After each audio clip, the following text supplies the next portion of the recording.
Marina Chapman was around 4 years old when she says she was abandoned in the Colombian jungle.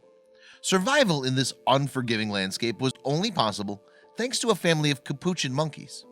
Her ordeal didn't end there though, because when she left the rainforest, she walked into an even bigger nightmare. Chapman's knowledge of her early life is hazy. She believes she was born in around 1950 in Colombia, and her earliest memory was of an event which would forever change her life. It began when she was playing outside her family home. Then I saw a hand cover my mouth, a black hand in a white hanky. I realized that there were two people taking me away, she told The Guardian in 2013. Before Chapman knew what was happening, she was thrown into the boot of a car. She claims that they drove into the jungle where the kidnappers removed her from the vehicle and simply left her where she stood. Completely alone in the rainforest, she told The Guardian she screamed and nobody came. With little choice, she says she decided to start walking and kept going until she found someone to help. No matter how far Chapman walked though, nobody appeared to help her. The 4-year-old girl was deep in the jungle, but luckily the girl's fortunes were about to change. She says she stumbled upon a troop of monkeys that could well have saved her life. At first, the monkeys, most likely capuchins, paid little attention to Chapman. She stayed close to the primate family, picking up stray bananas to survive. Then one day the little girl got incredibly sick. In her Guardian interview, she says she got food poisoning after eating tamarind, a type of fruit. It got so bad, she told the newspaper, she thought she was going to die. At that point, things got even stranger. The head of the monkey family, who she referred to as Grandpa, came to her rescue. As she was screaming in pain, he pushed her towards some water. I thought he was going to kill me, she told the BBC, but drank the water and after some vomiting began to feel better. I was looking into his eyes, she explained.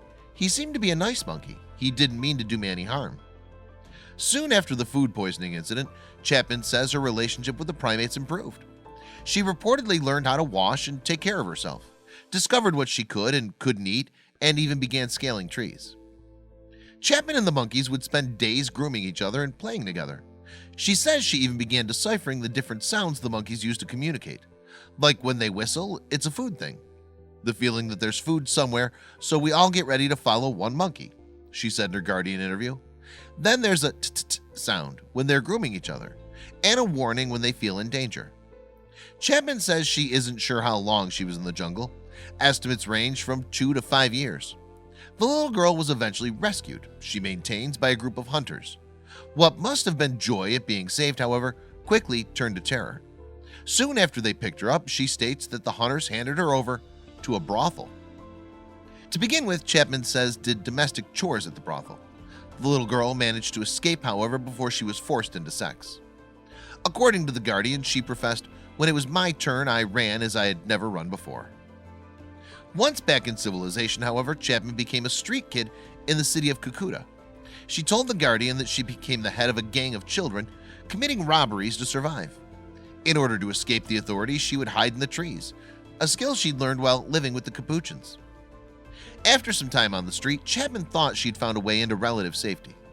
She'd heard, she told the UK newspaper, that some families were taking in street kids as domestic workers. Sadly for the little girl, though, the family that she worked for were not what they seemed. Chapman alleges that the domestic work employer was, in fact, a mafia family looking for a slave. Again, it's unclear how long the young girl was enslaved, but at some point a neighbor called Marina decided to help her. She bought Chapman a plane ticket to the Colombian capital of Bogota, where she had arranged for the young girl to live with her daughter, Maria. Chapman told The Guardian that, upon leaving for Bogota, she was given her first ever gift. Marina handed her a box tied with a yellow ribbon containing a dress made of pale blue satin, a hair clip, white socks, and a pair of shiny white shoes.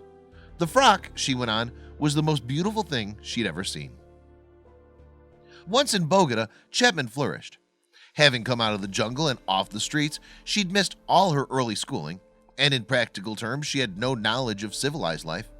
She told The Guardian, "I had to learn how to sit in a chair, how to open doors, sanitation, all the things I'd never done before." When Chapman was around 14 years old, Maria officially adopted her. Her mother then told the teen that it was time to do something special. She would choose her name. Indeed, Chapman had no idea what her real name was. In the end, the teen settled on Luz Marina. Talking to the Telegraph in 2013, Maria said that her daughter was a lovely and well-behaved little girl. She was happy and honest. In 1977, Chapman and her adopted family made the move from Columbia to Yorkshire, England. Working as a nanny and now in her 20s, she met and married scientist John Chapman.